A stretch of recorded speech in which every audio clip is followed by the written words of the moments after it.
The sun has long since dipped behind the crooked rooftops of the town, casting shadows that stretch like lazy cats across the cobblestone streets. You stand at the edge of a narrow alley, boots soaked through from the day's endless drizzle, cloak clinging to your shoulders with the scent of damp wool and wood smoke. This is not the beginning of a heroic quest. It's the end of a long, bone-tired day. Your feet ache, your stomach protests, and the thought of another hour out in the elements seems unbearable. Somewhere nearby, muffled laughter bursts into the street, followed by a crash and a slurred shout. That's your cue. You follow the noise, not a sign or a map. In a medieval town, directions are written in sound and scent. Past a sleeping cart horse and a shuttered apothecary shop, you come to a timber-framed building leaning slightly to the left, as if bowing in apology for its condition. No glowing sign, no neon welcome, just a battered wooden plank swinging on rusty chains above the door, bearing a crude painting that might be a barrel, or perhaps a goat, depending on your imagination and sobriety. A small, flickering lantern reveals deep grooves worn into the threshold by decades of muddy boots and hope-hardened souls. This is it, your destination, the medieval tavern. Before you step inside, take a deep breath, and if you enjoy slow, immersive journeys into forgotten worlds, we invite you to subscribe to Medieval Nocturnes. It's a small act that helps keep the candle lit in our quiet corner of history. Now, let's slip through the door together and see what the night holds. The heavy oak door groans on its hinges, a long theatrical creak that competes with the sudden roar of voices and clinking mugs inside. Warmth slaps you in the face like a drunken welcome. It smells of wet straw, smoked meat, and something vaguely sour, like spilled ale left too long in the sun. Your eyes take a moment to adjust to the dim light. Candles sputter from iron holders on the walls, their flickering flames casting monstrous shadows that dance across the low soot-stained ceiling beams. The floor is dirt, not packed earth but true dirt, uneven and damp in places, scattered with rushes meant to keep it dry, or at least respectable. They've failed. A large dog with one ear and half a tail sleeps beneath a long trestle table, one eye cracked open as if to warn you not to step too close. Somewhere someone's singing off-key, and somewhere else someone is vomiting into a bucket. You've arrived, and whether you realize it yet or not, you're exactly where half the town ends up after dark. The tavern is loud in the way that only wood ale and gossip can be loud. There's no stage, no performers tonight, unless you count the red-faced man shouting about his neighbor's cheating wife. You slide past a group of cloaked figures, hunched over mugs, and make your way toward what might be an empty spot, half of a bench sticky with something best left unidentified. You claim it anyway. The moment you sit, your body sighs. The air is thick with smoke and breath and stories. This is no royal court, but it is real, pulsing, and completely alive. The room is a haphazard collage of humanity. Faces lean in close over splintered tables, some familiar, others anonymous beneath grime-streaked hoods or travel-worn cloaks. Everyone is talking, over each other, through each other, sometimes at no one in particular. It's a living wall of sound, punctuated by the sharp crack of a mug slamming down or the dull thud of someone toppling off a bench. No one turns, no one helps. Falling down in a medieval tavern is just a punctuation mark, not a crisis. A man with a crooked nose and even crookeder grin leans across the table to you. He offers no introduction, just a question. Are you local? You nod, whether it's true or not. He nods back, as if that settles something. A moment later, he's arguing with the man beside him about whether a chicken can be legally considered stolen if it walked into your house on its own. This argument lasts longer than you expect, drawing in 3 other patrons and a barmaid who settles the matter with a sharp look and a sharper elbow. The hearth at the far end of the room roars, not so much for warmth, but for defiance. Smoke drifts upward toward a chimney that doesn't seem particularly committed to its job. It escapes sideways, instead, curling along the rafters like a slow-moving ghost. The fire casts flickering orange light across a wall carved with years of initials and hearts, many of which are crossed out. Love stories edited mid-string. You realize now why the ceiling is blackened. This fire has been roaring for years, decades maybe. There is no central heating in the Middle Ages, just this open flame that feeds on wood, oxygen, and the occasional stray cloak. Your mug arrives. You didn't order it. You're not sure who did, but it's here, foaming slightly over the rim, the liquid inside the color of ditch water on a warm day. You sniff it, barley yeast, hints of something earthy and unplaceable, possibly turnips. You drink. It's lukewarm, slightly bitter, and leaves a trail of warmth in your chest that feels like relief and recklessness all at once. You sip again. This is ale. Not bottled, not branded, not brewed with care or consistency, but it's enough. In fact, in a place like this, it's better than enough. It's survival in a mug. In the corner, a one-eyed cat leaps onto a stool as if it owns the place, which, judging by the way no one reacts, it might. A woman with ash-blonde hair and soot-dark fingers wipes down the bar with a rag that seems to be redistributing the dirt more than removing it. Behind her, casks lean against the wall like drunkards at a sermon, each one labeled with chalked markings that might be names or warnings. You wonder if any of them contain something drinkable. But that's not really the point here, is it? In the medieval tavern, safety is relative. Cleanliness is an illusion. And flavor, well, flavor is what you make of it.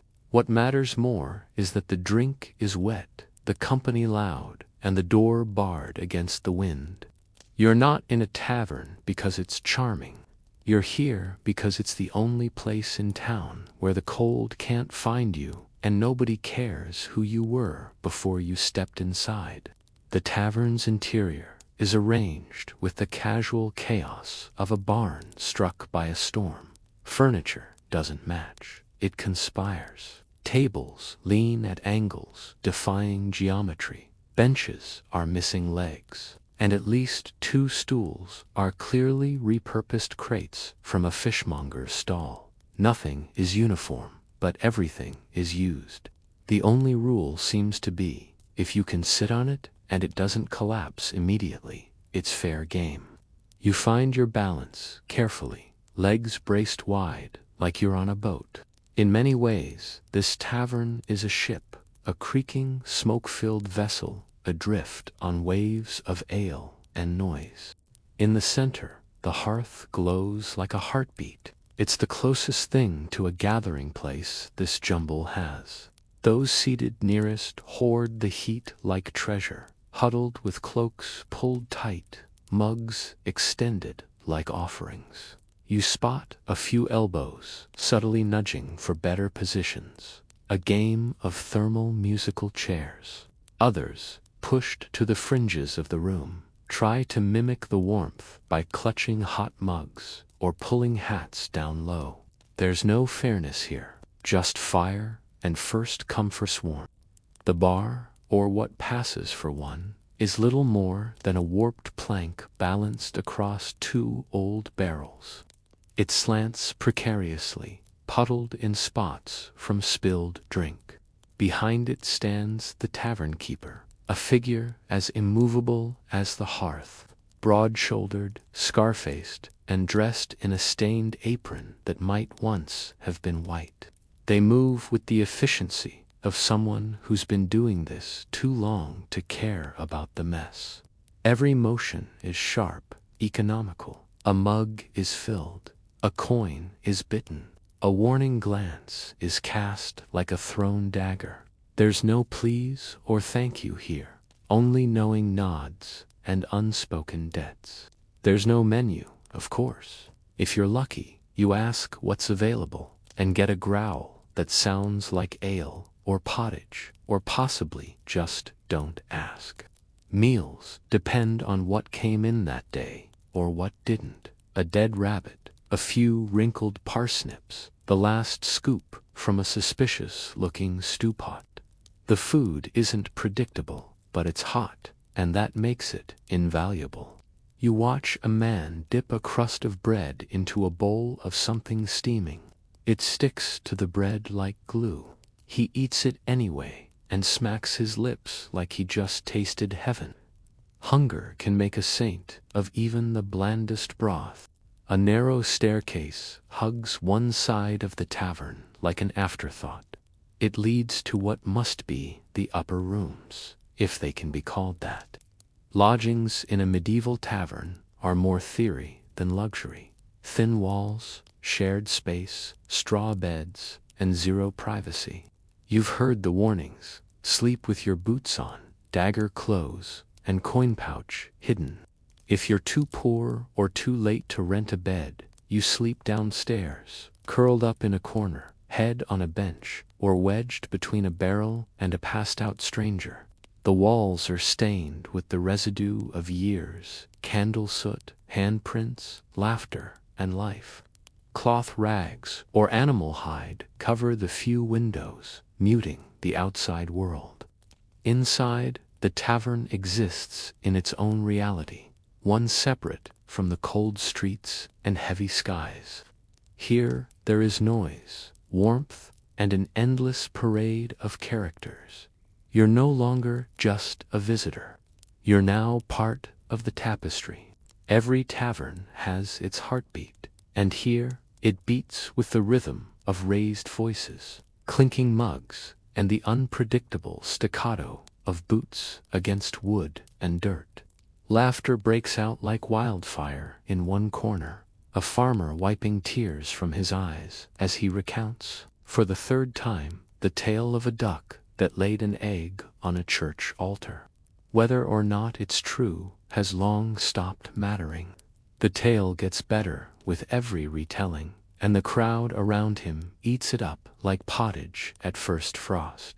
Just beyond that circle, an intense argument brews over a game of dice.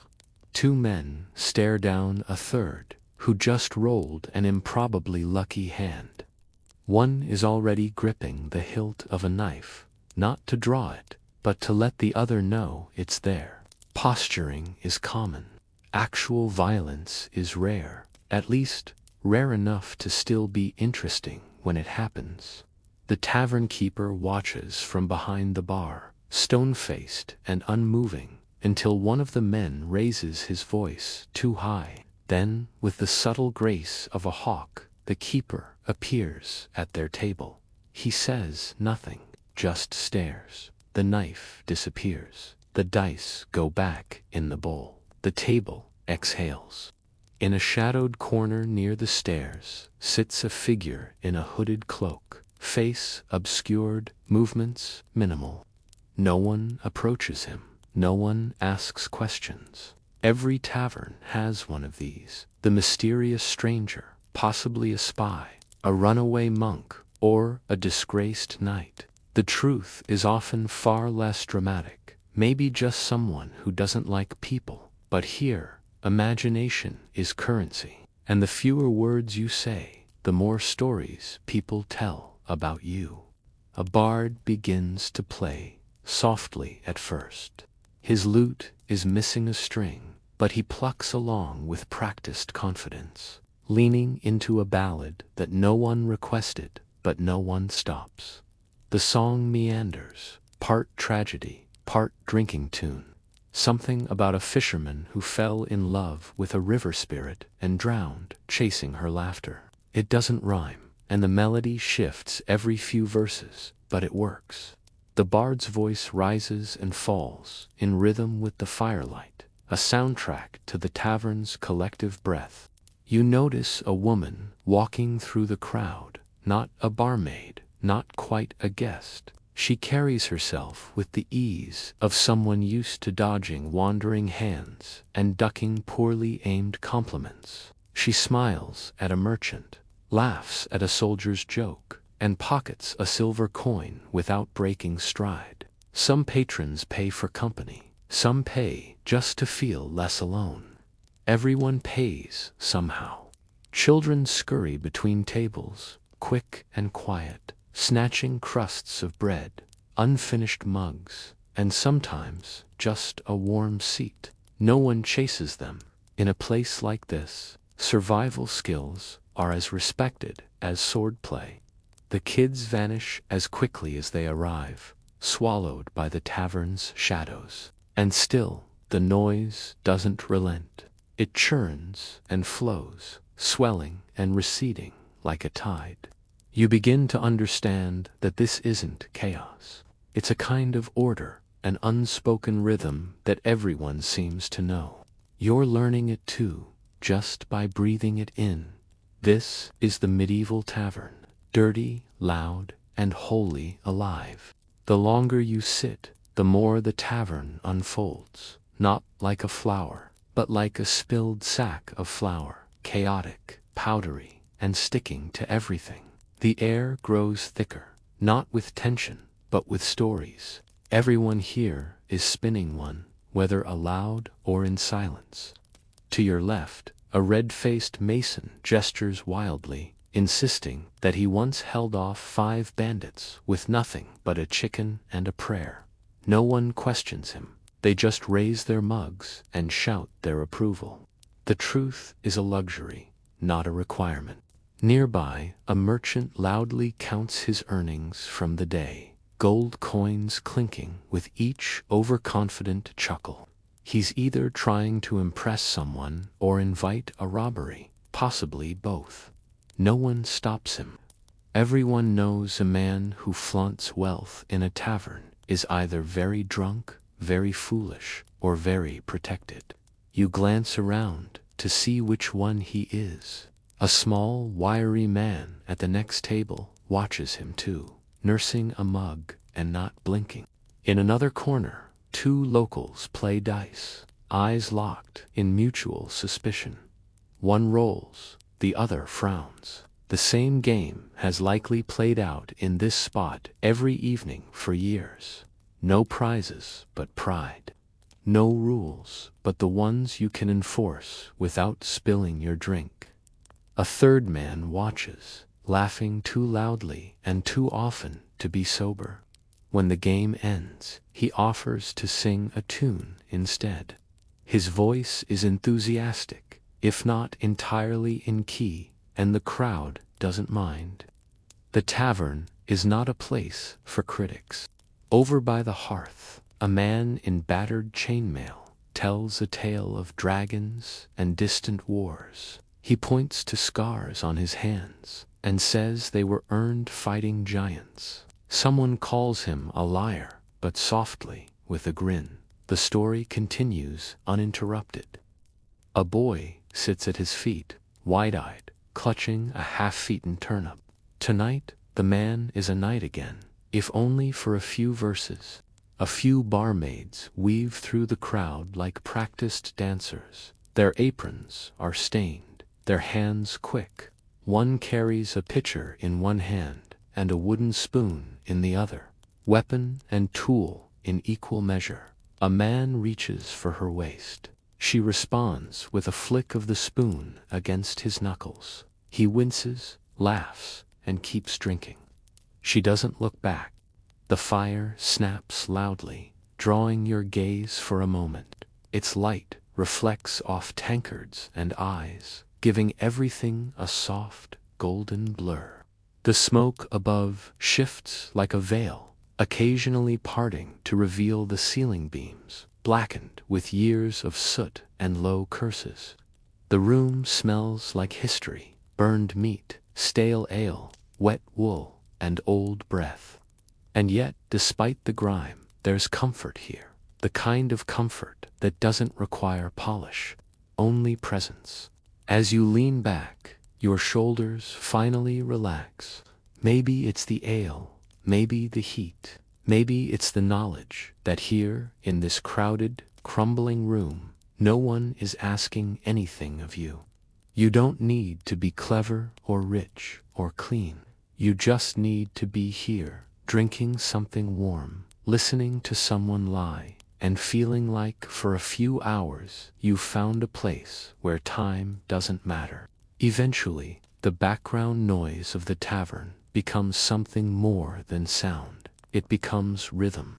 The tavern breathes in laughter and breathes out steam, alive with the energy of people too stubborn to be broken by winter or war.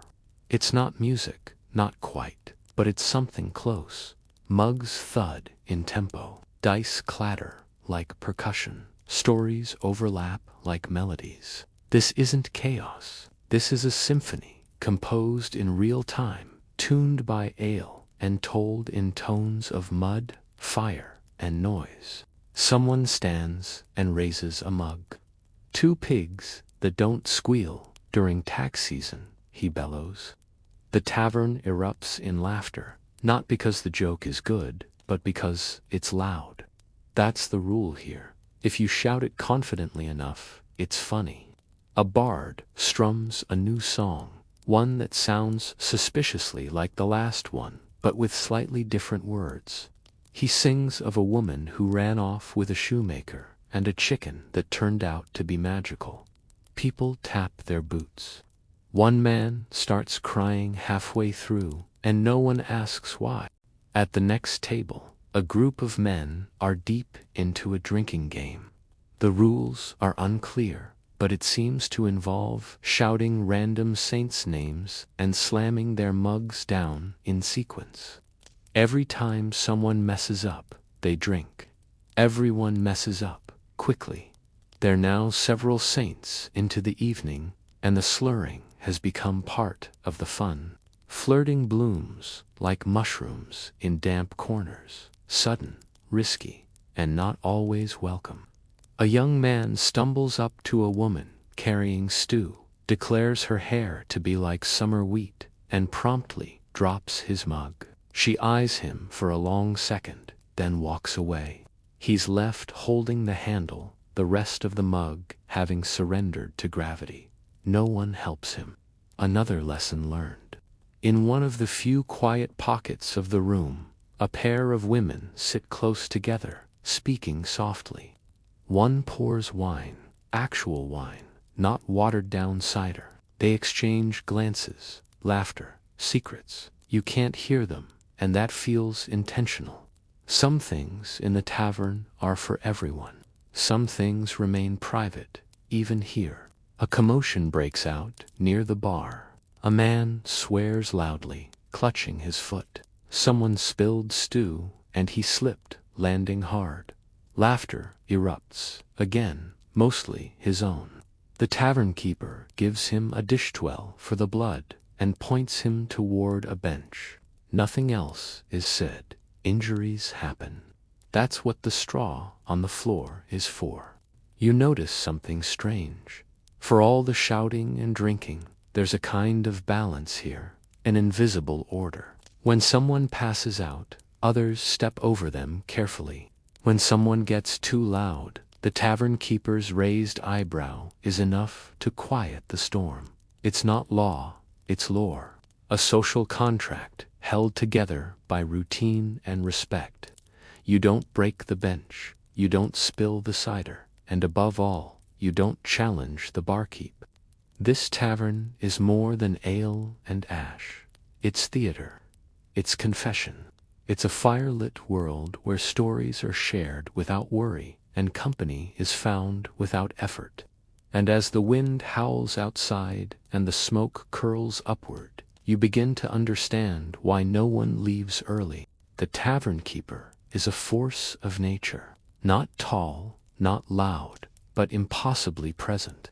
Wherever you look, they're there, wiping the bar with a cloth that's lost its battle against grime, pouring mugs with mechanical precision, and breaking up arguments before they become fistfights. No title, no badge, yet everyone respects them, or fears them. Sometimes both. Tonight, it's a woman who runs the floor. Her gray hair is tied back with a strip of linen, her sleeves rolled to the elbows, revealing forearms that speak of barrels lifted and nonsense endured. She doesn't shout, she doesn't need to. One look from her, and grown men return to their seats like scolded schoolchildren. Even the drunkest patrons sober slightly when she walks past. It's not magic, it's memory. She's probably served every one of them, bandaged their heads, thrown them out, or held their secrets. Maybe all three. She moves like someone who's memorized the tavern's breath. She knows which stools wobble, which mugs are chipped, who hasn't paid, and who's likely to start trouble just before the stew runs out. A ledger isn't needed. She keeps it all in her head, debts, grudges, and which patrons still owe her for broken benches. She has help. A lanky boy, no more than 14, weaves between tables with a tray of mugs held high over his head. He moves quickly, expertly, as if his ankles have grown wise to spilled ale and flying elbows. Maybe her son, maybe an orphan she took in. Either way, he works with the rhythm of someone who's grown up dodging chaos. He never speaks unless spoken to, and even then, it's just a nod or a grunt. But he watches everything. In one hand, he carries a bucket with wooden spoons, not for eating, for breaking up scuffles. If he passes you a spoon, it's not a serving, it's a warning. The tavern keeper occasionally vanishes behind a curtained doorway. No one follows. That's the private space. Maybe it's a storeroom, maybe her quarters. Maybe it's where bad patrons go and never come back. The mystery is part of the legend. Everyone pretends not to wonder. Everyone wonders. She returns with a jug and sets it down with a thud. A group of rowdy farmers quiet immediately. She speaks in a whisper that somehow carries across the room. This is the last of the sweet cider. Anyone spills it, they're mopping the floor with their beard. A warning, a promise, and a dare, all in one sentence. The jug is passed with reverence. She knows names, too, not just the ones people give, but the ones whispered when someone's too deep in their drink. She calls a man Pig Thomas, and everyone laughs. He bows dramatically. That's his real name here, the one the tavern gave him. This is her kingdom. She rules it with a ladle and a memory like iron. If you want safety, sit near her. If you want truth, bribe her. If you want forgiveness, don't count on it. She's seen more nights than anyone in the room, and she'll likely see more after they've all gone. The tavern is loud, rough, and unruly, but only because she allows it, and no one dares forget it. Your stomach growls again, louder this time, as if reminding you that ale alone isn't a meal, no matter how enthusiastically you've tried to believe otherwise. Around you, bowls are passed, spoons clink, and the unmistakable aroma of something thick and boiling lingers near the hearth. It's time to eat, but don't expect options. This is not a place for menus, dietary preferences, or second helpings. It's a place where the answer to what's cooking is almost always whatever survived the morning. Tonight's offering appears to be pottage, a term used generously to describe a stew that has simmered for days and has welcomed everything from barley to bone into its depths. Someone ladles it from a pot the size of a barrel. The liquid inside doesn't exactly steam. It bubbles, thick and sluggish, like it's thinking about becoming solid. You're handed a bowl, clay, chipped, still warm from the last user, and a wooden spoon. You sit, you stir, you swallow. The flavor is acceptable, salty, possibly turnip-based, maybe parsnip, maybe rat, but it's hot, and that's more important than taste. You eat because it's food, and because it anchors you in the moment. This isn't about satisfaction. It's about survival and shared experience. Beside you, a merchant pulls out a small pouch and sprinkles something into his bowl. Spices. He grins. From Damascus, he says, though whether that's true or just impressive sounding, you'll never know. Another man reaches over, dips a crust of bread in your bowl, and nods in thanks before shuffling off. No one scolds him. That's just tavern etiquette. Food is borrowed, shared, stolen, and never apologized for. There's cheese, too, hard, crumbly, and sharp. It arrives on a wooden plate alongside a chunk of yesterday's bread. Or perhaps the day before. It's more weapon than loaf, stale enough to dent a helmet. Still, you chew it slowly, grateful for its defiance. It holds up to stew, like a brick holds up to wind. Occasionally, someone shouts, meat, and a platter of something brown and glistening is paraded through the room. There's no way to tell what it is. You hope for chicken. You fear it's pigeon. One piece lands on your plate. It's hot. It's stringy. You eat it without question.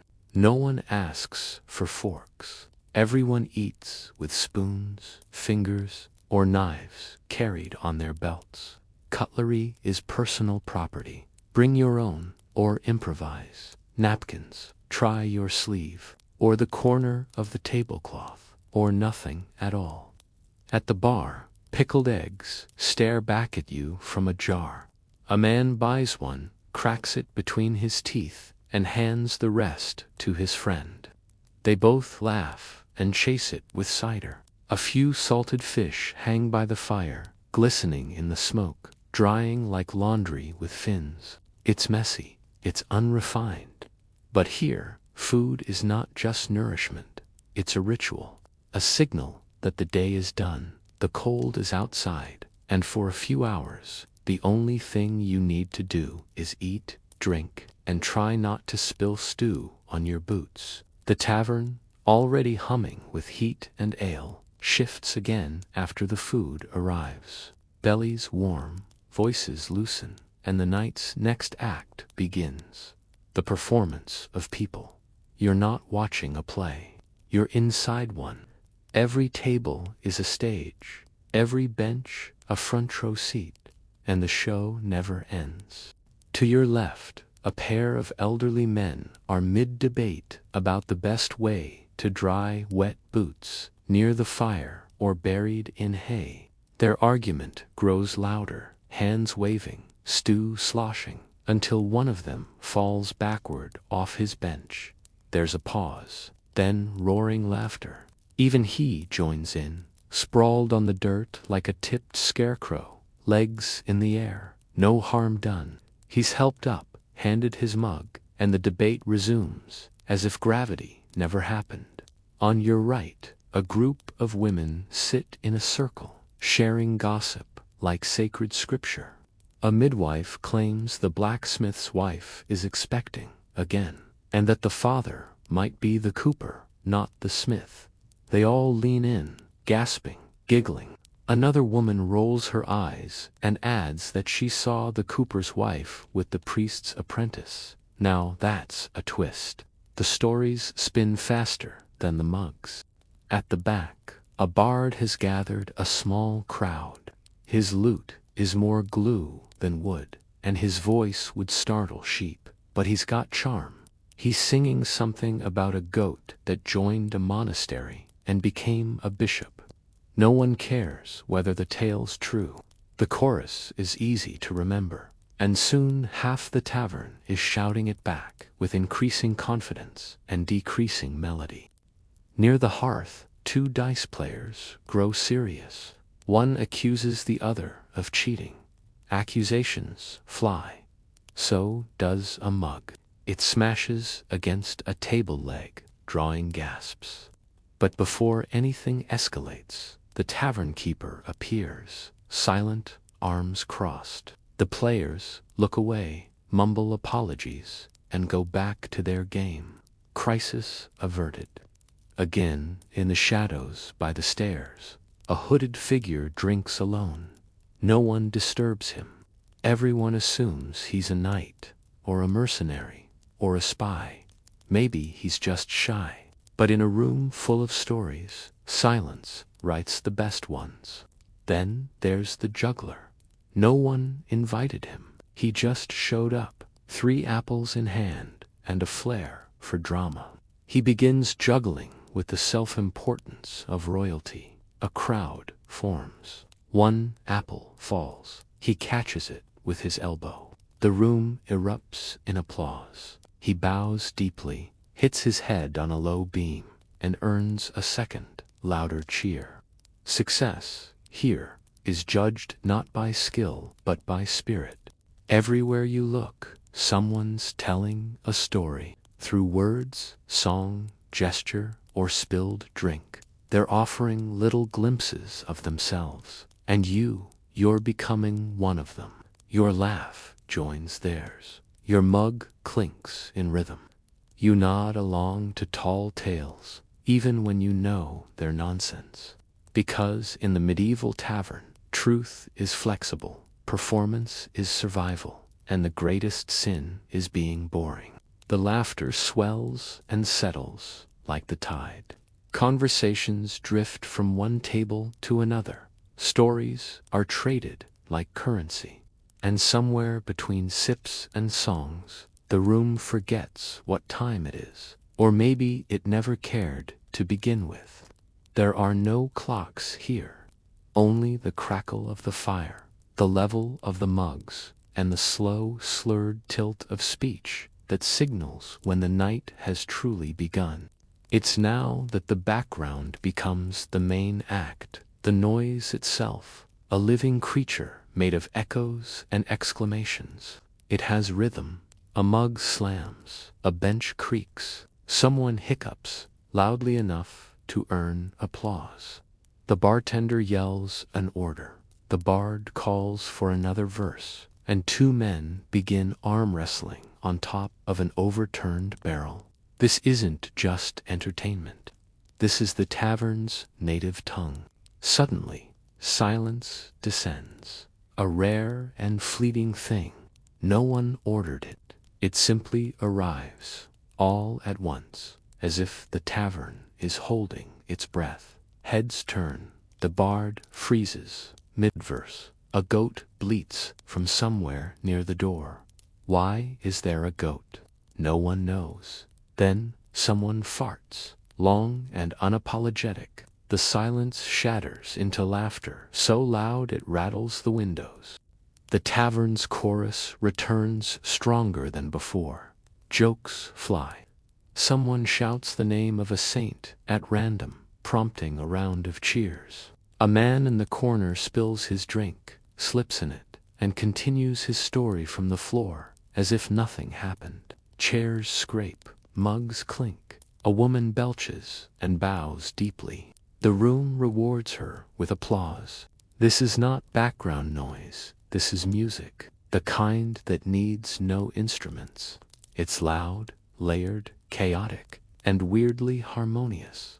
Voices collide but never stop. Arguments bloom like mold on bread, fast, messy, and somehow always expected.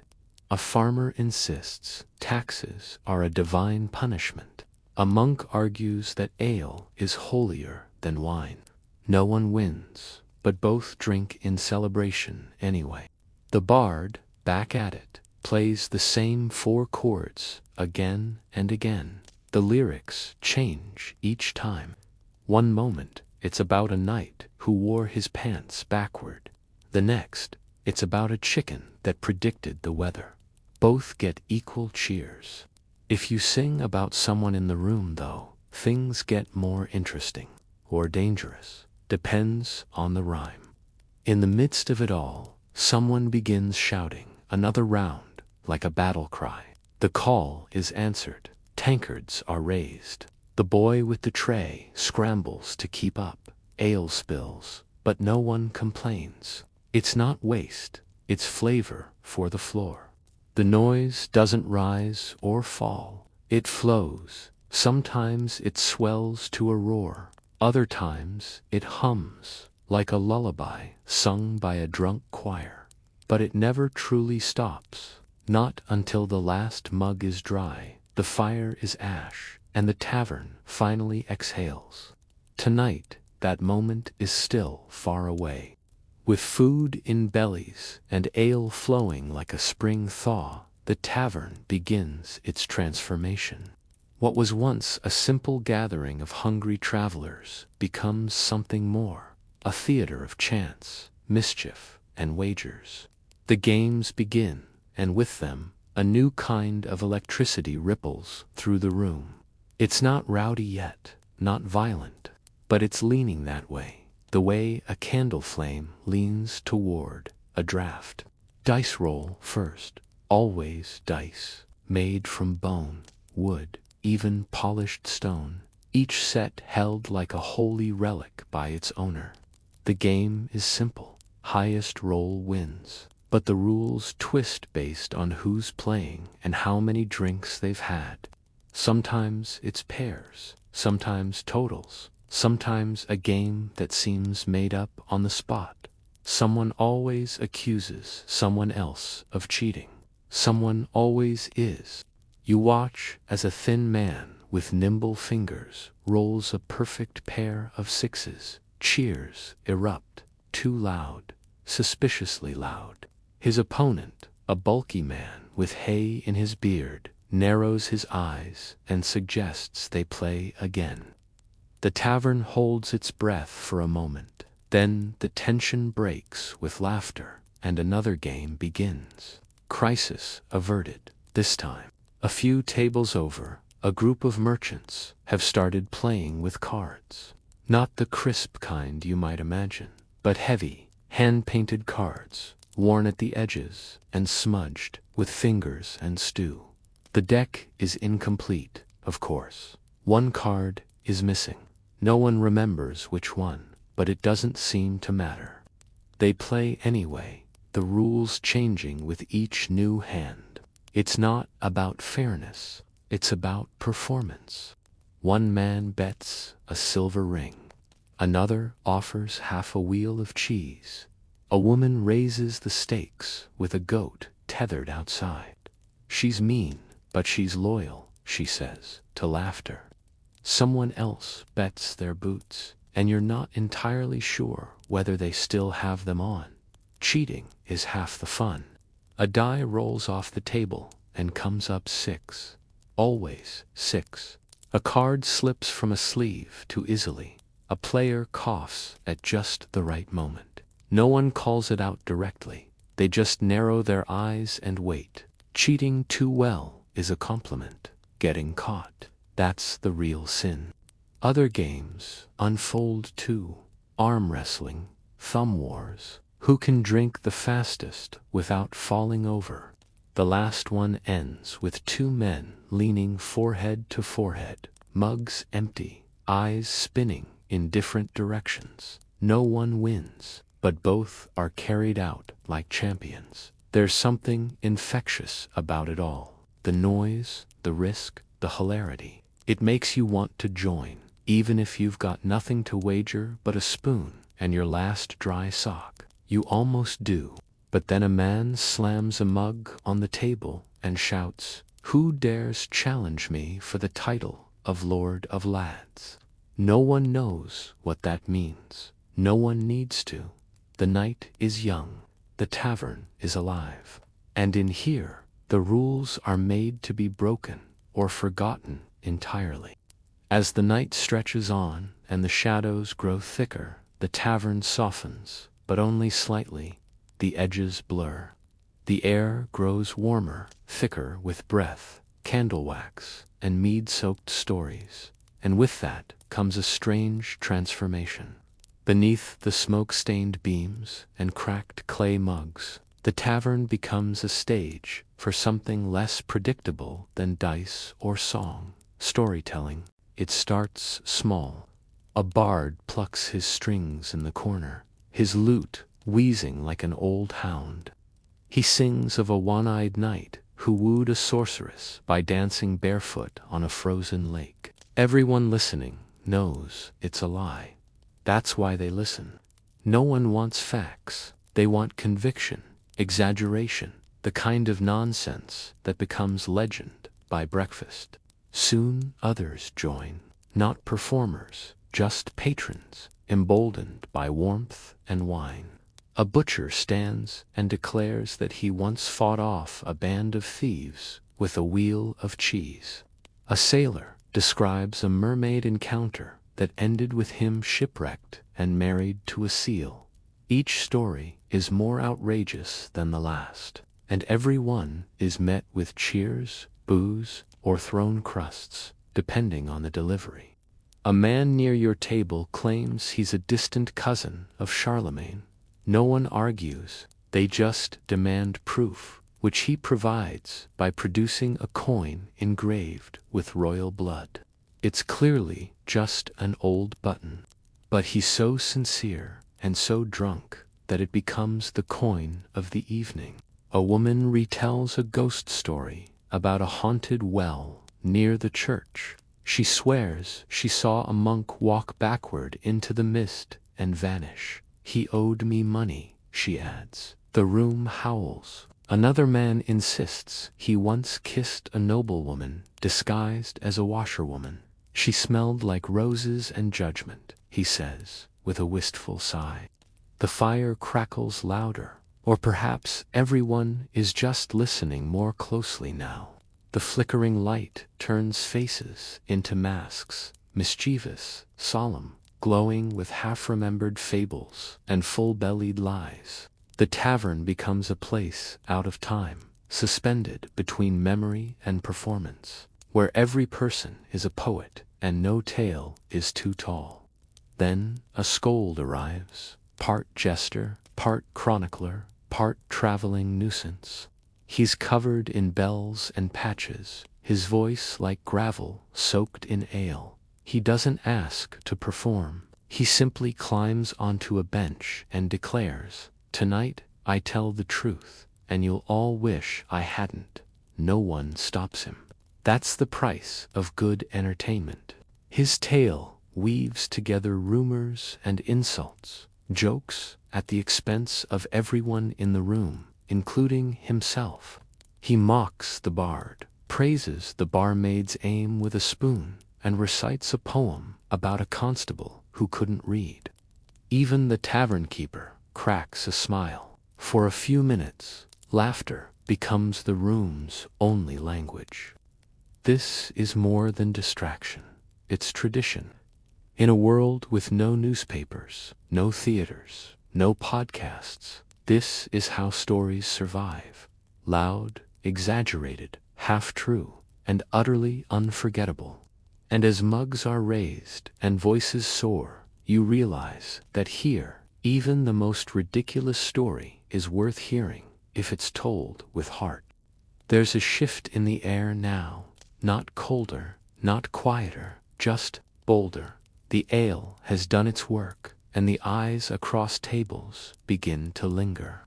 Welcome to the next act of the evening, medieval flirting. It doesn't start with poetry or glances. It starts with slurred confidence and mead-soaked ambition. And like everything else in the tavern, it's equal parts hilarious and hazardous. A man in a patched tunic stands suddenly, mug in hand, and declares to no one in particular, "The stars tonight are nothing compared to your eyes." The woman he's aiming this at is not entirely clear. She raises an eyebrow, then hurls a bread crust at him with the precision of a seasoned archer. He bows dramatically. The room cheers. It's a win in its own strange way. Some flirtation is quieter, though no more graceful. A merchant offers to refill a barmaid's mug, even though she's clearly working. She smiles politely, takes the mug, and walks away. He beams like a knight who's just slain a dragon. His friend leans over and mutters, "She's married to the butcher." The merchant shrugs. "Then I'll buy sausages tomorrow." Confidence or delusion, it's often the same here.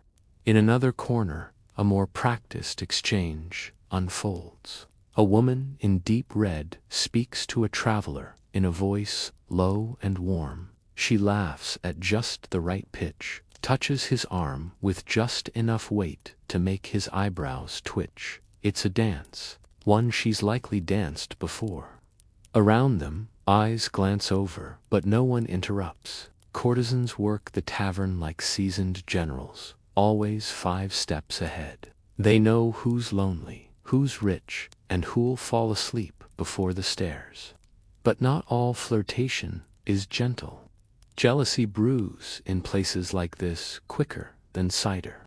A man notices his companion laughing too hard at the bard's latest lyric. His jaw tightens. A stare is exchanged. A mug is gripped more firmly.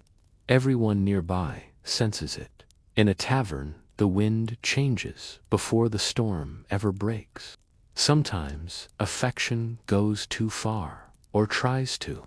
A hand strays, a joke lands poorly, and suddenly the room sharpens. A barmaid slaps a man hard enough to rattle his stool. He looks stunned, then impressed. He's helped to his feet, dignity bruised but intact. The tavern sighs, then resumes. And still, love, if you can call it that, blooms in strange places. A stonemason and a baker's daughter share a bench and a bowl of stew. They whisper, they smile. They don't notice the rest of the room. Two farmers debate turnips, then laugh in sync and share a bench shoulder to shoulder. A monk tries to flirt with a visiting nun, then backpedals so fast he nearly tips his robe. It's messy, it's fleeting, and half the time it ends with spilled drink and a confused goodbye. But in the flickering light, with mugs half full and walls close and warm, something resembling romance exists, even if only for a verse or a bite or a night. As the fire settles lower in its hearth and the laughter softens into murmurs, a new kind of mood takes over the tavern. Not tiredness, not quite, more like surrender. The kind of quiet you only hear after hours of joy.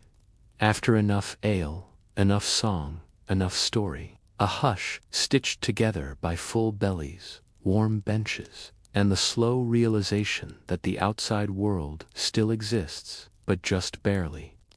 One man leans back against the wall, mug cradled like a newborn, eyes barely open. He's not asleep, not yet, but he's close. The man beside him is already snoring, not loudly, but rhythmically, as if his breathing has joined the tavern's lullaby.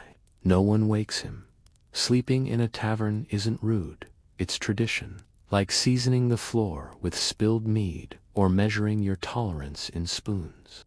The boy with the tray now walks slower, his steps more deliberate. He no longer shouts orders or dodges elbows. He simply moves from table to table, collecting empty bowls, brushing crumbs into his sleeve, making mental notes about who'll need help finding their boots later.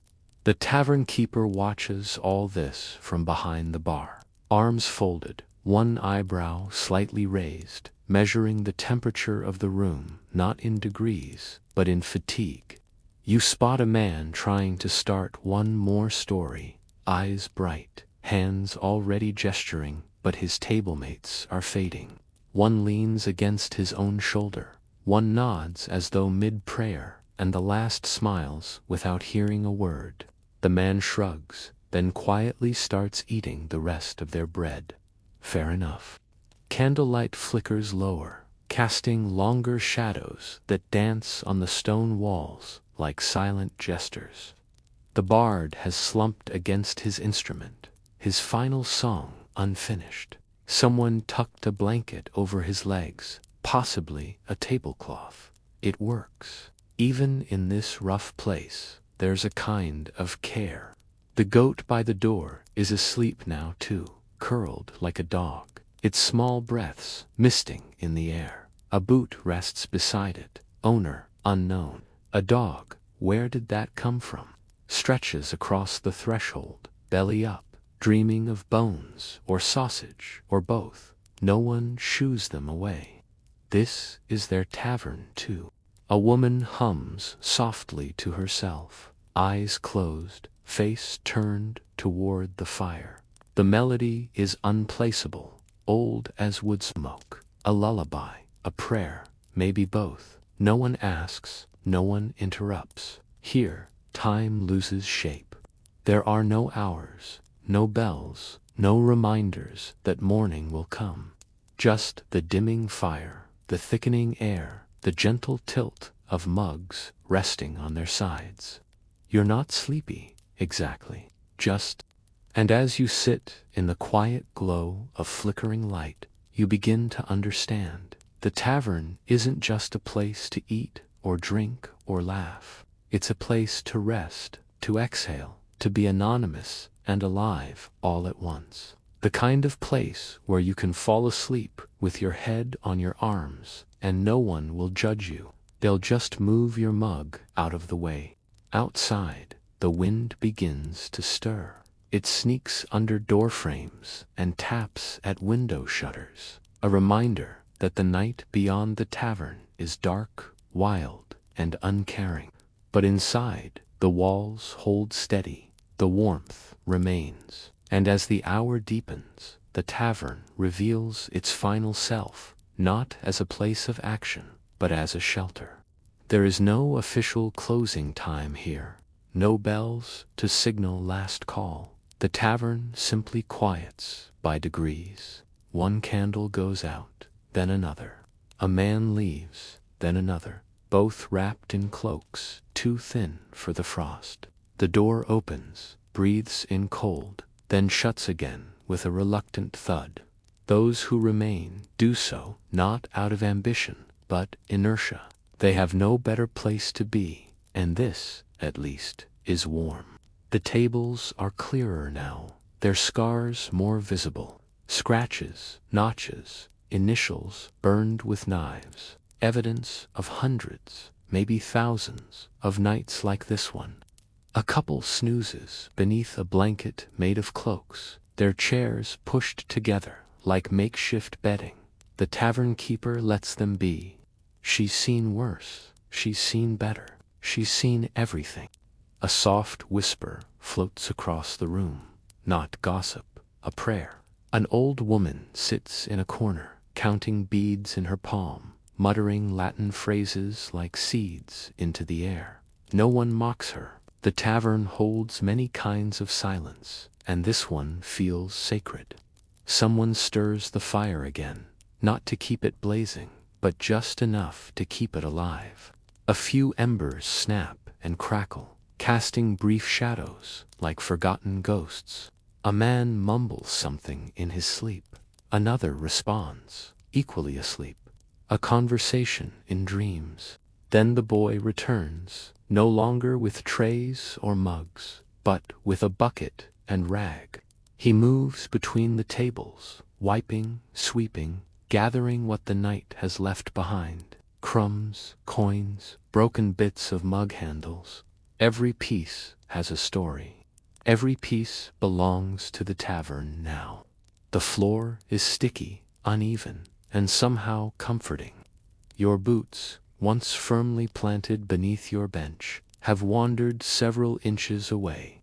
You retrieve them lazily, not planning to wear them yet, not while the fire still glows and the room still breathes. One last round is whispered, not shouted. A small mug of something sweet and herbal is passed around. It tastes of honey and woodsmoke. Perhaps it's a gift from the tavern keeper, or perhaps it's just leftovers no one wanted earlier. Either way, it tastes better now. You look around and realize you've become part of the furniture. Not an outsider watching, but a figure in the painting. Just another body beneath the beams. Another soul softened by candlelight and cider. And in this moment, you think, if the outside world forgot you here, just for a while, that might be all right. The tavern doesn't ask questions. It doesn't hurry you along. It simply exists, warm, worn, and ready to hold you until the dawn. At last, the tavern begins to exhale. The noise, once deafening and joyful, has thinned into something tender. Even the beams seem to creak less, as though tired from holding up so much laughter. The world beyond the shutters is black, the kind of darkness that makes stars feel distant and roofs feel fragile. Inside, the glow of the hearth flickers its final gestures. It's the hour when stories become whispers and dreams begin to tug. A figure stirs near the fire, an old man who's been asleep so long you forgot he was there. He stands slowly, bones clicking like dice in a cup, and wanders toward the back room. His gait is unsteady, but familiar, as if his legs remember the route even if his eyes have forgotten. No one questions him. Everyone assumes he lives here. Maybe he does. The barmaid gathers the last few mugs, her motions slower now, less performative. She hums a song with no words, one passed down from someone who likely hummed it for someone else in a tavern much like this. It drifts through the room like fog, softening the air, wrapping itself around the beams. Someone plays a few notes on a lute, not a song, just sounds. Fingers testing strings in the dark, like speaking in sighs. A nearby patron nods in time, eyes closed, head resting on crossed arms. The notes fade. So does the nodding. By now, the tavern has chosen who will stay and who will go. Those meant to wander have already left. Their boots echoed on the cold stone steps, their cloaks pulled tight as they vanished into the night. The rest remain, not as guests, but as part of the tavern itself. Drifters anchored for a moment, tied not by rope, but by the warmth of a place that doesn't ask where you've been. A cat appears. No one saw it come in. It slinks between tables, tail high, eyes reflecting firelight. It pauses near your bench, inspects your boots, then curls up beside a sack of grain, as if it were always its spot.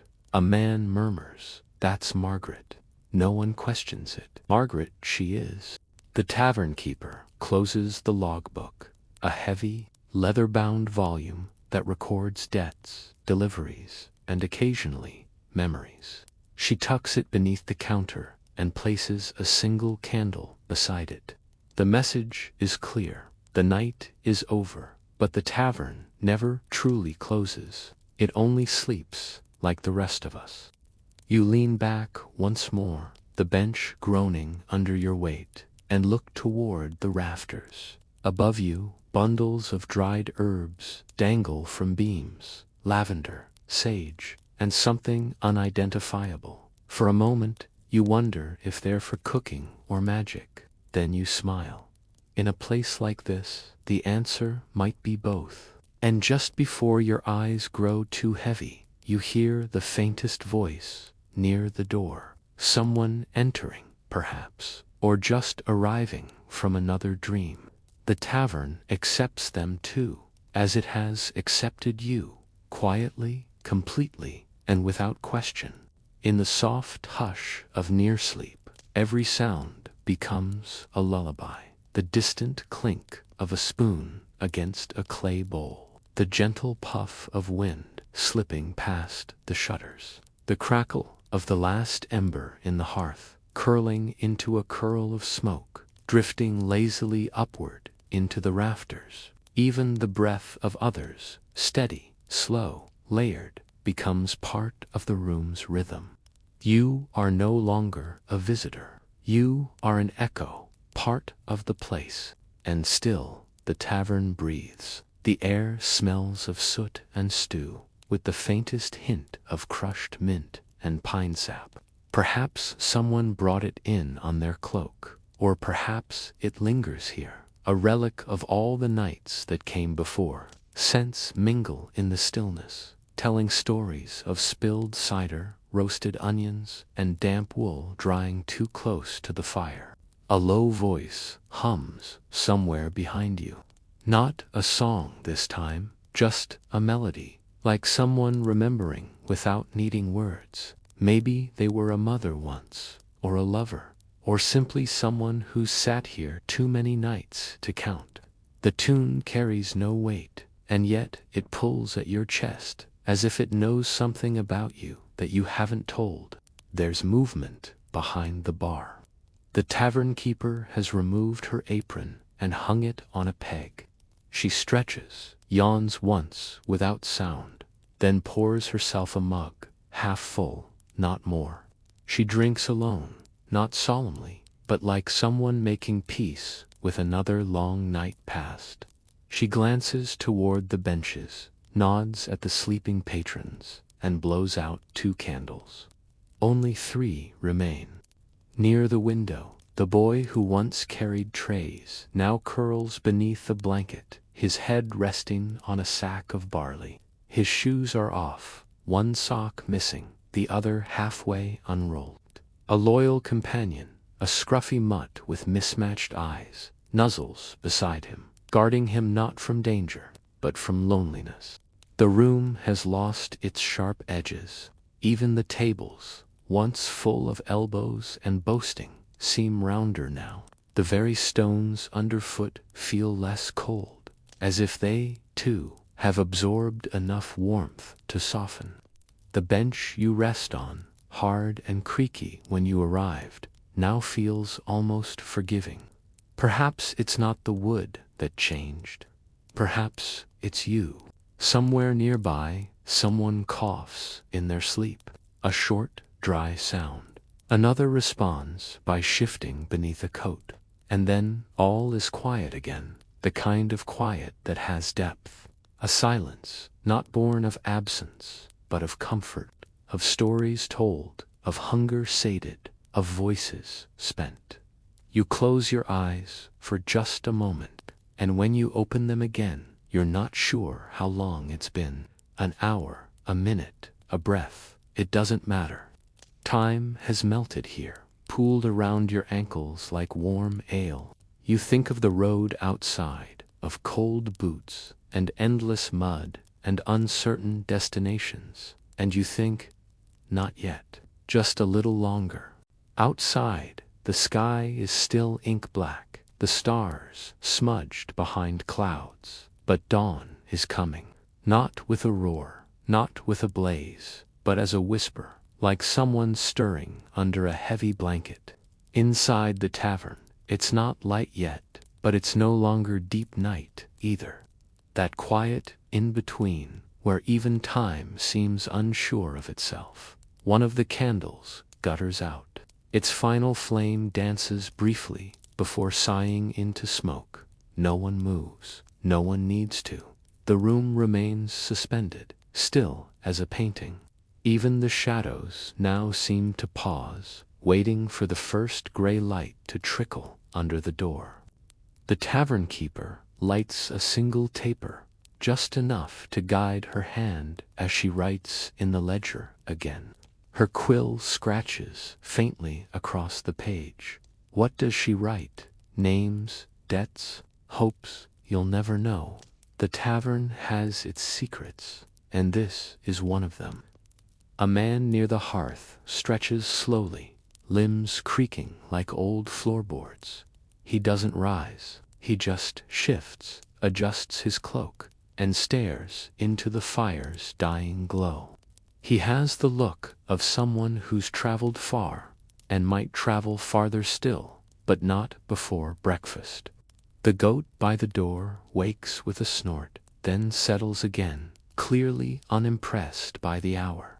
A mouse scurries across the floor, unnoticed except by the cat, who watches with lazy interest but makes no move to chase. Everyone's too tired for sport. You feel your own limbs heavy and slow, your mind hovering between sleep and memory. The tavern has wrapped itself around you, like a second skin. You can feel the wood grain beneath your fingertips, the soft pulse of breath around the room. It's not just a building anymore, it's a presence, kind, weary, and filled with all the lives it's briefly held. In the corner, a woman begins to rise. She moves quietly, gathering her bundle of goods, wrapping a scarf around her neck with practiced hands. Her movements suggest this is not the first dawn she's faced from this very bench. She glances around the room, nods once at no one in particular, and slips out the door. The cold rushes in behind her, but only briefly. The door clicks closed, and the warmth holds. And then, faintly, you hear it. Birdsong. Just one note, hesitant and clear, floating through the shutter cracks like a promise. Morning is near. The tavern knows. It always knows. But no one is rushing. Not yet. There's time for one more breath, one more moment in the amber glow of what was once night and is now something softer. You settle deeper into your seat, not to sleep, not to wake, but just to remain. Here, in this forgotten pocket of warmth and wood and wonder, where the outside world can wait.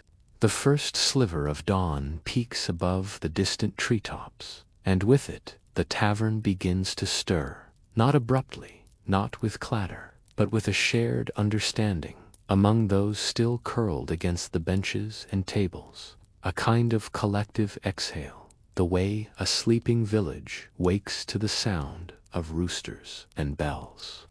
But here, it's the creak of wood and the scent of ash that mark the passage into morning. The tavern keeper moves through the room like a shadow with purpose. She doesn't speak. She doesn't need to. She straightens a chair here, folds a cloak there, nods toward a man still asleep with his mouth open. A quiet prod of a toe is all he gets. He stirs, grumbles, and covers his eyes. By now, the fire has dwindled into a sigh, but its warmth still clings to the hearth, and the coals hold enough life for a breakfast stew. The boy, now less a servant and more a fixture of the tavern itself, yawns wide, rubs his eyes, and begins chopping onions with one hand while cradling a crust of bread in the other. The stew pot is retrieved from the hook where it dried overnight. In it go the scraps of the night before, bones, herbs, root vegetables, blended into something hearty, something grounding. Breakfast here isn't a meal, it's a renewal, a way of tethering yourself before the world takes you again. One by one, the sleepers awaken. A farmer brushes crumbs off his tunic. A traveling merchant inspects his coin pouch, still full, somehow. A woman with tangled hair ties her boots with practiced speed. No words are exchanged at first, just nods, small grunts of agreement, shared acknowledgement that the night has passed and the road calls. Outside, a wagon creaks by, wheels groaning under frost. A rooster crows somewhere far off. The real world is returning, loud and impatient. Inside, a man leaves a copper on the table, not for anything specific, just as a thank you to the place itself. The tavern keeper doesn't pick it up. She simply sees it and knows that was a good night. You rise slowly, joints stiff but not painful. Something about the air, the sleep, the stillness. It's healed you more than rest ever could. You gather your things, your scarf, slightly damp from where it rested, near the mug. The mug is empty now, cold, but somehow still comforting. As you step toward the door, you pause. The room is brighter now, golden rays streaking in through the shutters, painting long lines across the floor. Dust hangs in the air like old spirits, slow dancing in silence. You glance back once, not for anything in particular, just to remember. And in that glance, you see it all. The echoes of laughter, the trail of spilled mead, the faint melody of a song you'll forget by noon, but remember again in your dreams. Then you push open the door. The door creaks open, and with it comes the sting of morning air, brisk, sharp, and clean in a way the tavern never pretended to be. The scent of damp earth and chimney smoke greets you first, followed by the sight of a sky turning from slate gray to silver blue. There's frost on the ground, soft and spidery, clinging to cart tracks and the bare roots of oak trees, but you're warm from within. The tavern did that. Behind you, the door closes with a gentle thud. You don't turn to look again. You don't need to. That place will live in your bones now, like a story you didn't mean to memorize, but will carry forever. You step forward, boots sinking just slightly into the earth, and begin your walk down the narrow dirt lane that winds between fences, frost-covered stones, and shuttered homes. The village is only beginning to wake. Thin smoke rises from chimneys, like signals in slow motion. Somewhere, a blacksmith is hammering in rhythm with the bells of a distant chapel. A milkmaid leads a cow through the mist, yawning, her hair tucked into a bonnet askew. She doesn't see you, or maybe she does, and simply doesn't care. In towns like this, everyone is always just passing through. You pass by other taverns, smaller, shuttered, their signs still swinging from a long night of wind. One bears a faded painting of a rooster in boots. Another shows a woman dancing with a bear. These places sleep longer, open later, serve fewer. The one you left behind was different, not because of the ale or the food, but because of the warmth. A warmth not from fire, but from people who had nowhere else to be. You notice the church at the end of the lane, its stone walls moss-covered, its bell tower standing crooked as if hung over. A priest stands at the threshold, eyes closed in prayer, his breath clouding the air before him like incense. He doesn't acknowledge you, but you nod all the same. Some habits, like courtesy and reverence, are slow to fade. As you continue your walk, your thoughts drift back to the people inside. The bard slouched beside his lute, the boy curled up with the dog, the tavern keeper, riding into that mysterious ledger, and Margaret, the cat, undoubtedly claiming someone else's seat by now. You smile. Not all memories need grandeur. Some just need warmth. You reach a small bridge over a frozen stream. The water below barely moves, crusted in thin ice that catches the light like scattered coins. You pause there, resting your hands on the wooden railing. The sun is higher now, the air a little less sharp. You could continue, you probably should, but part of you lingers. And so, before you move on, you whisper something to yourself. Not a prayer, not quite, more like a thank you to the place that gave you rest, to the strangers who became companions, if only for one evening, to the tavern that, for one quiet night, felt like home. The road ahead stretches like a ribbon of uncertainty, dusted with frost and hemmed by hedgerows just beginning to glow in the early sun. You walk slower than before, not from fatigue, but from reflection. The weight you carried yesterday feels somehow lighter. That's the strange magic of a night well spent in a place that asks nothing of you but your presence. Behind you, the village recedes, its shapes softening into silhouettes. Its tavern now just a rooftop in the mist. Ahead lies the wild, the woods, the trade routes, the silence of the open road. But you are not the same as the traveler who first walked in, shivering and unsure, into that wooden room of warmth and smoke. You've been filled with something more than stew or ale, something quieter, a belonging that has no name.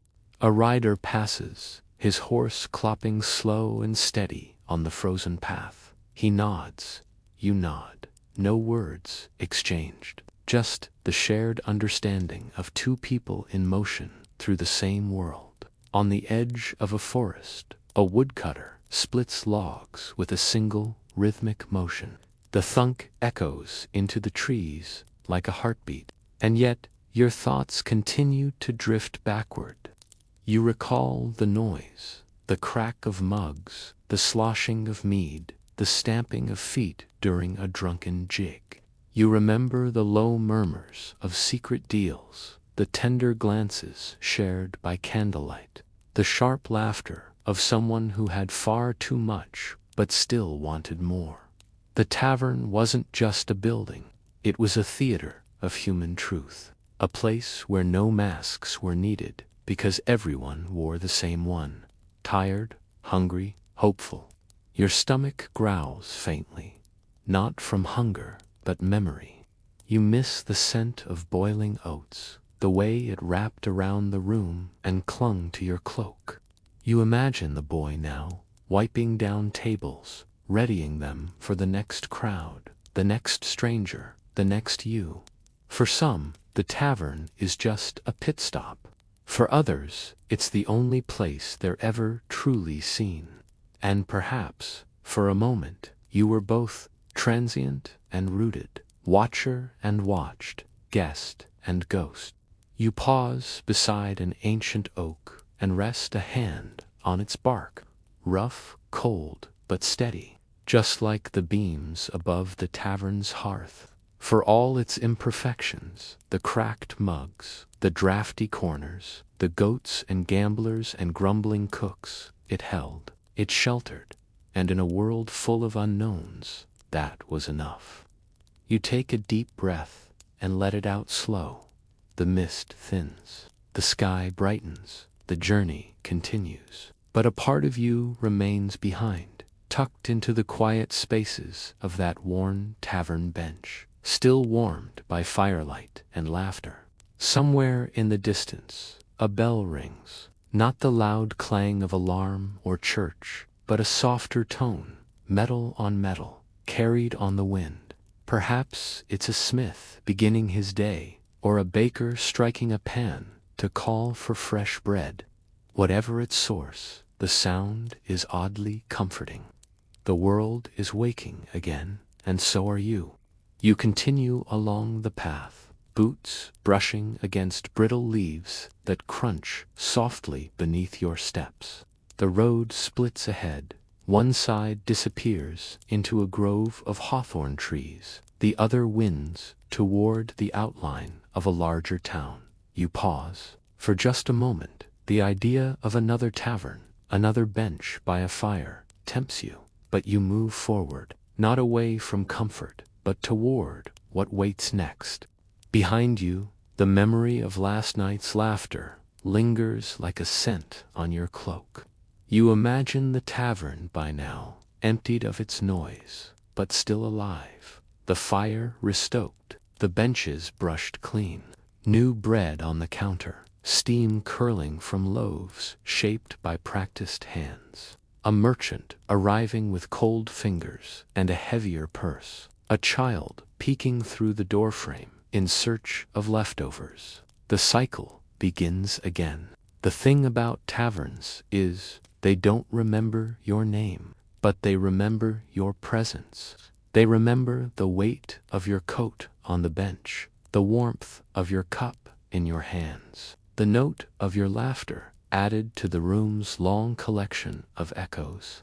The tavern holds those moments gently, like pressed herbs between the pages of a book. You reach the crest of a hill and look back once more. The village is still visible, though smaller now. The inn's crooked chimney leans slightly toward the east. You watch the smoke rise, a thin line of gray drawn into the sky. Somewhere beneath that chimney, someone is sipping something warm, leaning into a story they've heard before, or maybe one they're telling for the first time. And as your eyes return to the road, you realize something. The tavern was never meant to be a destination. It was a pause, a breath, a shelter. And like all good shelters, it lets you leave without sorrow, because it knows you'll carry it with you. The wind picks up, tugging at your sleeves and guiding your steps. You adjust your pack, tighten your belt, and move on. But deep in your bones, you know the feeling of that wooden floor, the scent of cinnamon and smoke, the way the candlelight flickered just before sleep. And so you walk, not away from the tavern, but through it, through the comfort it gave, the warmth it lent, the quiet safety it offered, without asking anything in return. You are no longer inside its walls, but the tavern is still with you, always, as the sun rises higher, casting long shadows across the frost-kissed fields. Your pace settles into something steady and familiar. The air still carries a bite, but it's tempered now by the promise of warmth in motion. Each footstep becomes rhythmic, like the beat of a song you don't need to remember. It's already part of you. You pass by a cluster of crows perched on a broken fence, their black feathers glossy in the light. They watch you with indifferent eyes, heads tilting slightly as if weighing your purpose. You nod politely, because even in solitude, the world feels full. Soon you approach a roadside shrine, just a weathered wooden cross tucked into a grove of trees, surrounded by scraps of cloth, wax-stripped candles, and a bowl of yesterday's bread. It's a place for travelers, a waypoint for the weary. You stop, not because of religion, but because it feels right. You leave a sliver of apple on the stone, a token of thanks. Not for divine protection, but for safe passage, for a night well spent, for the fire that still glows in your chest. In your mind, the tavern replays itself. You remember the bard's final strum, the woman whispering prayers into her cup, the creaking bench that somehow became more comfortable the longer you sat on it. You think about how strangers became silhouettes beside you, sharing the same air, the same glow, the same moment of being. The medieval tavern was never just about ale or stew. It was about pause. It was about refuge. In a world ruled by toil and hardship, where weather and war and worry shaped every day, the tavern offered something rare, a place where time softened, a room where you didn't need to be anything but present. You wonder how many more taverns dot the map, some grand, others barely more than huts with benches and boiling pots. And you wonder how many of them carry that same spirit, that sense of having been shaped not by builders, but by stories, by all the people who passed through and left something behind, a tale, a laugh, a debt, a kiss. Your steps bring you to a river, its waters moving slow and silted. A bridge arches over it, its stones smoothed by centuries of travel. You cross it without pause, but halfway across, you stop, look down, watch the current, and you realize the tavern was like this too. A river of people, a flow of faces, each one carving its own path. But for a while, all flowing through the same space. The tavern held them, and now it holds you, not in bricks and mortar, but in memory. You smile, and then you keep walking. The road now winds through farmland, golden fields still sleeping under a veil of frost. In the distance, smoke curls from scattered cottages, each its own quiet story unfolding. The world is larger now, stretched wide beyond the tavern's low beams and flickering candles. But you find yourself measuring each new sight against that night of warmth. Your body still holds the rhythm of it, the press of the bench against your back, the weight of the mug in your hand, the flicker of shadows dancing across stone walls. The tavern has followed you, not in form, but in feeling, that gentle comfort, the kind that stays long after the fire burns out. You come across a peddler pushing a cart full of colored wool, buttons, and chipped figurines. He greets you with a nod and a grin, missing 2 teeth. You exchange a few coins for a small carved token, a wooden cat, worn smooth by many hands. You don't need it, but it reminds you of Margaret, the tavern's resident feline, curled on grain sacks without a care in the world. You tuck it in your pack, a keepsake from a place that never gave you its name, but gave you something better. Later, as you rest under a willow tree by the side of the path, you take a moment to breathe in the morning. The birds are louder now, the wind less sharp. You unwrap a crust of bread from your bag, still warm from the tavern's hearth, and take a bite. It crumbles sweetly, hints of nutmeg and old flour filling your mouth with memory. You chew slowly, gratefully, and let the silence return. In the stillness, you remember the faces, not their features exactly, but their essence, the way they shifted from wary to relaxed, from guarded to glowing. That's the secret of the medieval tavern. It didn't change you. It reminded you who you were when you had nothing to prove. You pull your cloak tighter around your shoulders and let the breeze move through you. In that moment, you understand. You are both traveler and tavern now. What you carry is more than memory. It's the knowledge that even in the hardest of times, there are places, be they made of wood and stone, or story and kindness, that open their doors and let you simply be. And so, with the sun rising higher and your heart a little fuller, you rise again, ready to walk wherever the path leads.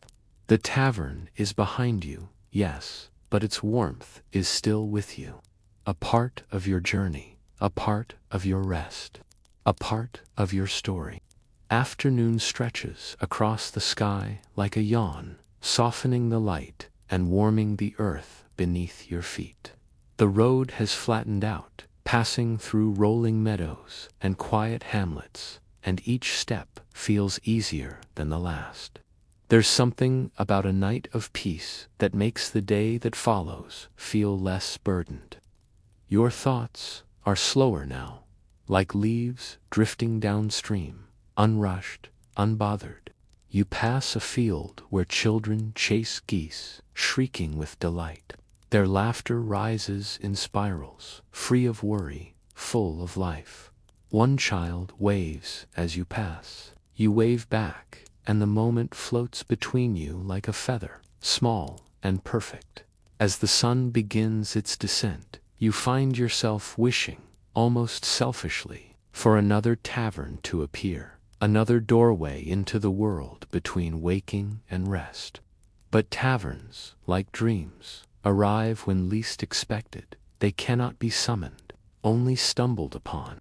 You think again of the sounds, the ones that lulled you to sleep, the bard's hesitant chords, the barkeep's laughter, low and sincere, the crackle of fire and the soft snoring of a man who had traveled farther than anyone asked. These sounds weren't noise. They were lullabies for the weary.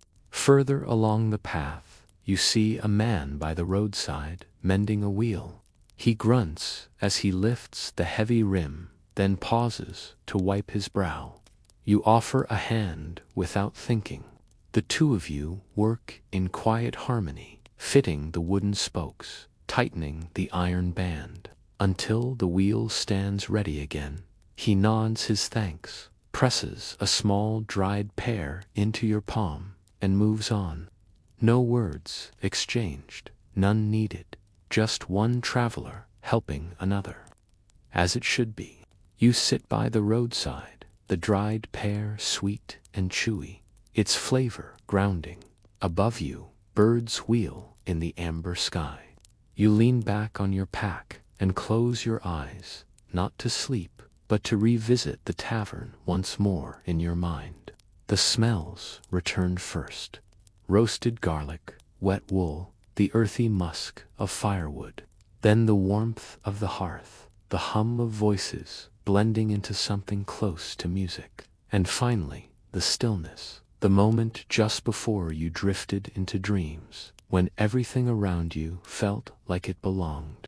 It wasn't a perfect place. The floorboards creaked. The ale was sometimes sour. The goat at the door had no sense of boundaries. But that was the point. Perfection wasn't the promise. Shelter was. Welcome was. And perhaps most importantly, memory was. As twilight settles, you rise once more. Your legs ache slightly, but it's a good ache, the kind that means you've lived a little more than you did yesterday.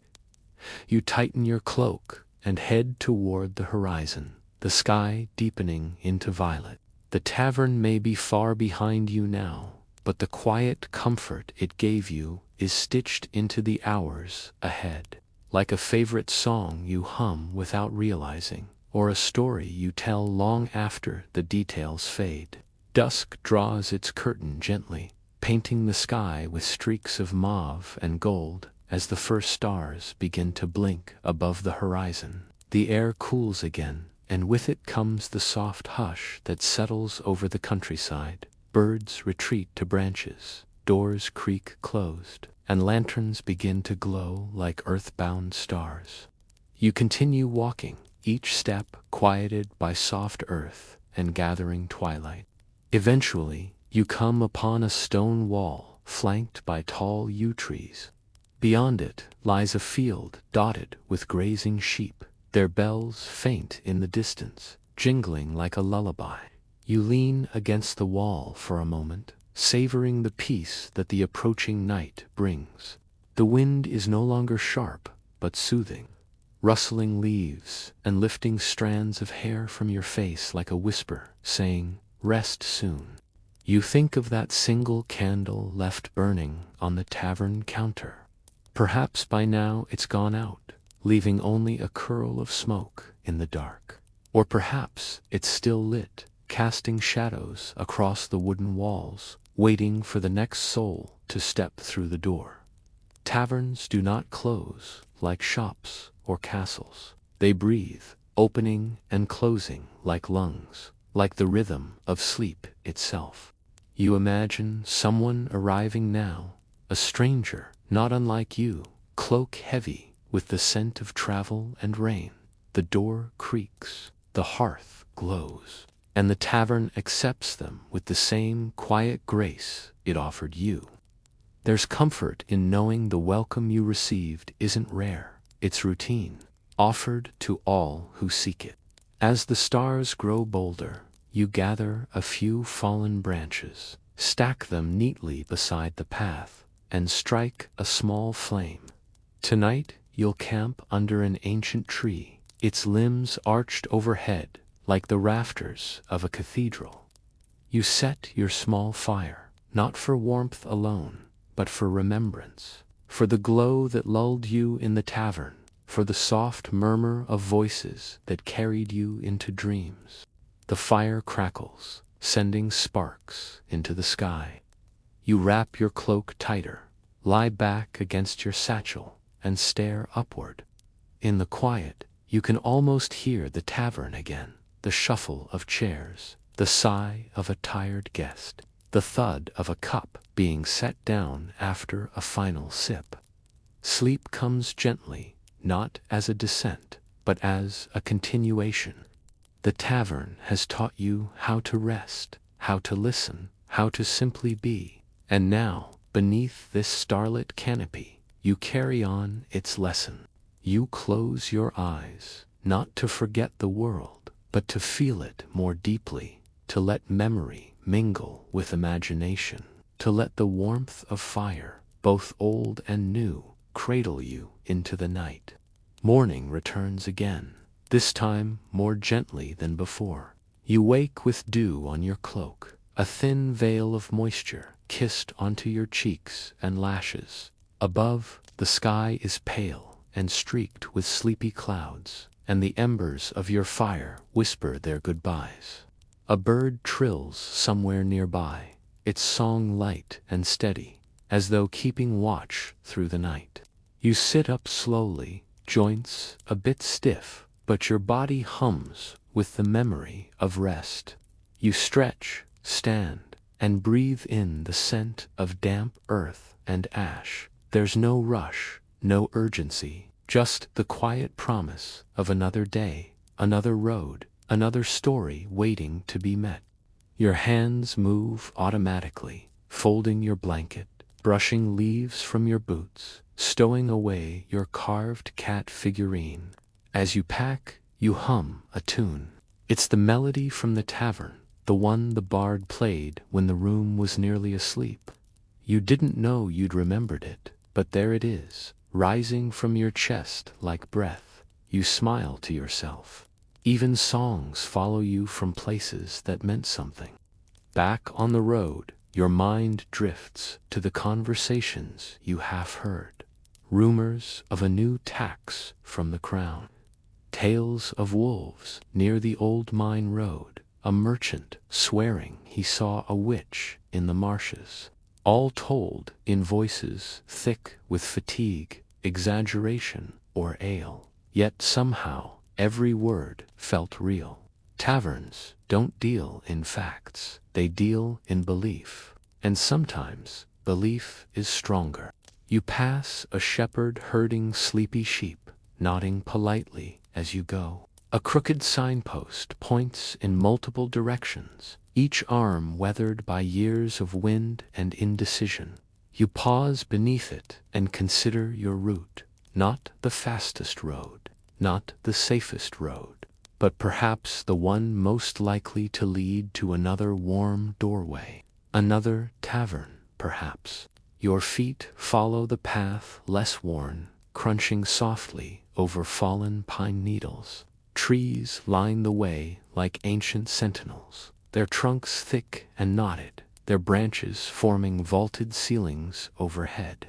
It reminds you of the tavern's beams, the way they loomed above, holding secrets and candle smoke and time itself. You feel something shift within you, not a revelation, but a settling, as though some part of you has found its rhythm again. The tavern gave you that. Not as a gift, but as a reminder that rest is not a luxury. It's a necessity, a moment to gather, breathe, and simply exist without demand. And as the morning sun filters through the trees, painting your path with gold and green, you realize that wherever you go next, you will walk with more than just your pack and your memories. You will carry the echo of a place that asked nothing of you but presence. And that, you think, is worth carrying. As the forest thins, the trees begin to give way to open land again, meadows brushed with the silver tips of morning dew and distant hills drowsing beneath a soft mist. You follow the winding track quietly, your footsteps making no more sound than a whisper across the damp ground. The stillness of the woods follows you, like a shawl draped over your shoulders. At a bend in the road, you spot a small wooden bridge. It spans a stream no wider than a cart, but its waters run swift and cold, tumbling over smooth rocks and tiny eddies. You pause at the center, rest your hand on the worn railing, and look down. The surface reflects your face, tired but calm, and then breaks apart with the ripple of a trout darting past. There's a lesson in that, perhaps, how stillness never stays, how the world keeps moving even as it gives you space to rest. You think again of the tavern, of how its walls held you like the arms of someone who didn't need to know your story to understand your need. A place where judgment didn't matter, where silence wasn't awkward, and where even the most peculiar traveler found space to breathe. You wonder if anyone ever kept track of who came and went. But maybe it doesn't matter. Maybe the point wasn't remembering names, it was holding moments. In the distance, you hear the faint clang of a blacksmith's hammer, steady, deliberate, a rhythm older than kings. The sound is comforting in its simplicity. You quicken your pace toward it, your mind drifting not to the work being done, but to the feeling of being inside a tavern, while such sounds echoed faintly in the background. Life continuing beyond the walls while everything you needed was right there in the firelight. You pass a farmer leading to oxen down a muddy lane. He nods, you nod. These exchanges, so small and silent, form a kind of language that only travelers and workers understand. It's a language built not of words, but of pace, of posture, of quiet recognition that you've both seen something, endured something, the world rarely notices. Eventually, you reach a crossroads, marked by a moss-covered milestone. Carved into its surface are letters so worn they're almost a secret. One direction leads to the coast, the other to a mining village, and a narrow trail heads toward the hills. You study them each in turn, but your heart tugs toward the hills, not because they promise anything better, but because they remind you of the tavern's roofline, crooked and comforting, rising just above the tree line, as though stitched into the land itself. So you follow the hill path, the earth rising gently beneath your boots. And though the tavern is far behind you now, you still feel it, close, not in location, but in rhythm, in the way your body walks slower, in how your breath comes easier, in the peace that walks beside you. You carry it forward, not because it asked you to, but because it gave you something too rare to forget. The hill path narrows as you ascend, flanked by knee-high heather and tufts of wild rosemary. With each step, the wind grows gentler, more whisper than gust, as if nature itself has lowered its voice to let you think. You stop occasionally, not for rest, but to listen. To the rustle of leaves, the creak of branches, and the low hum of distant life, continuing quietly in the valleys below. You find a flat stone at the crest of the hill and sit for a while. The view stretches endlessly, a quilt of fields, forests, rivers, and distant towns, stitched together by narrow roads and thin plumes of chimney smoke. Somewhere out there, another tavern is opening its door, and a tired traveler is stepping inside. Maybe they're shaking off the dust of the day. Maybe they're hoping to be forgotten for a night. Maybe they're just looking for stew and a smile. And maybe that tavern has a crooked sign hanging above its threshold. A cat curled on the windowsill. A fire already lit.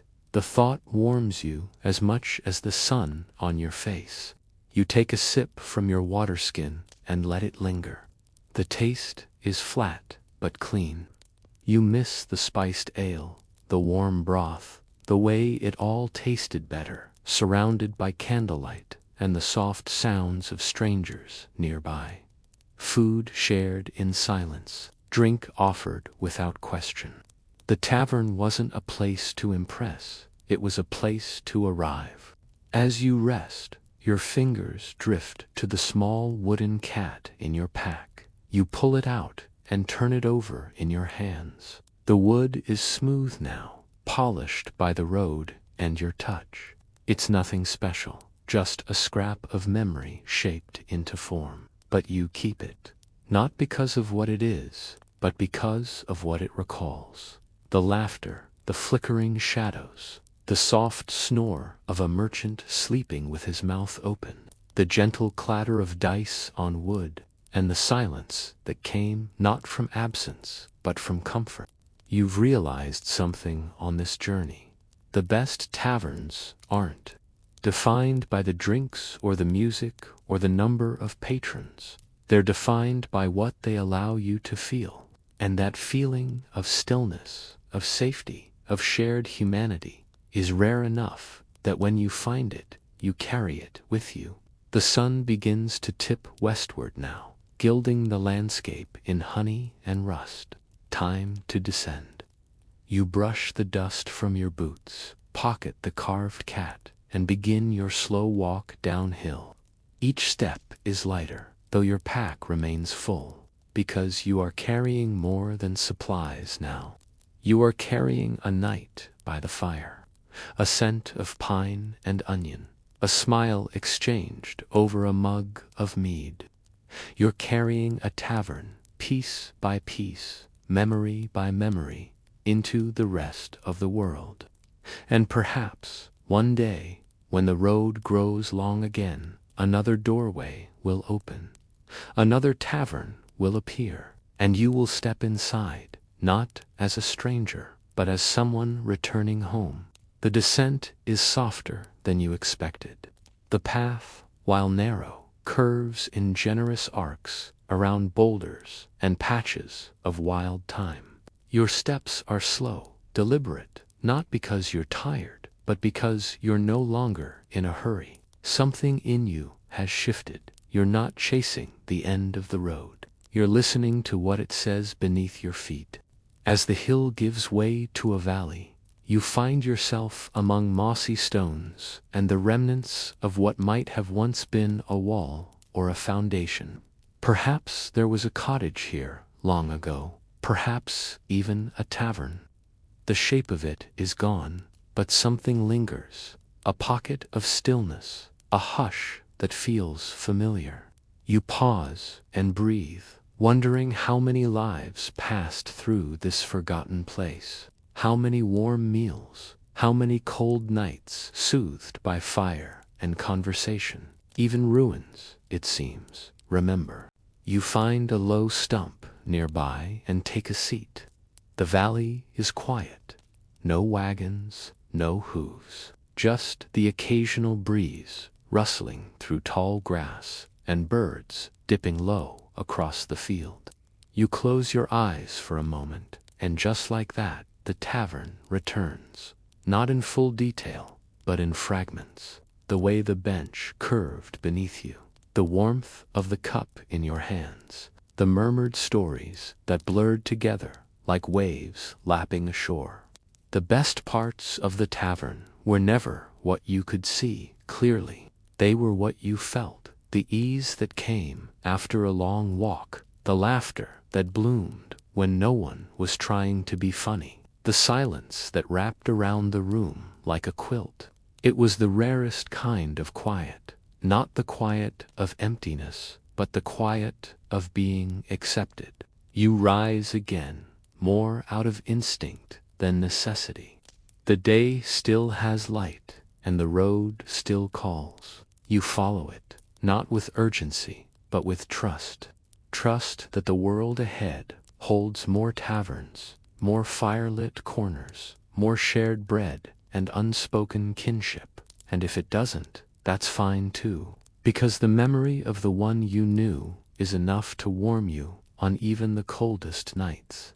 In the distance, you spot a cluster of rooftops, another village, perhaps a place to pause, a place to find a bench and a bowl and a story. Your heart lifts, not in anticipation, but in gentle hope. And with that, you press on. But before you reach the village, you stop once more. You take out the carved wooden cat, place it gently on a stone by the roadside, and smile. Maybe someone will find it, maybe not, but you've carried its comfort long enough. Time to pass it on. Because the tavern isn't just a place, it's a feeling.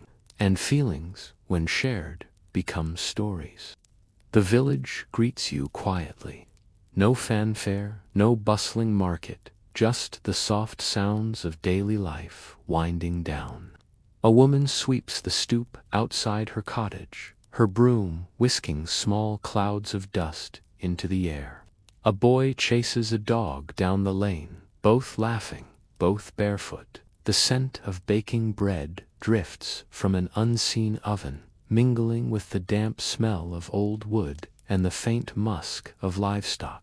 You walk slowly, absorbing it all, the cobbled paths, the shuttered windows, the chipped paint and mossy roofs. Life here is ordinary, and that is its beauty. In the distance, you see a modest building tucked beside a crooked oak. No sign hangs above its door, no music spills from within. But you know what it is. You know the way the windows flicker gently with firelight. You know the way the door leans slightly inward, inviting but unassuming. You step closer, boots crunching softly over gravel. A horse snickers somewhere nearby, and a soft burst of laughter echoes through the walls. You smile, not because you've found something new, but because you've returned to something familiar. Inside, the scene unfolds like memory made real. A bench by the hearth, already warm, a figure dozing with their chin on their chest, a jug of something steaming on the counter. The barkeep offers a nod, not a greeting, not a question, just acknowledgement. You are not a stranger here. You are a traveler, and travelers belong.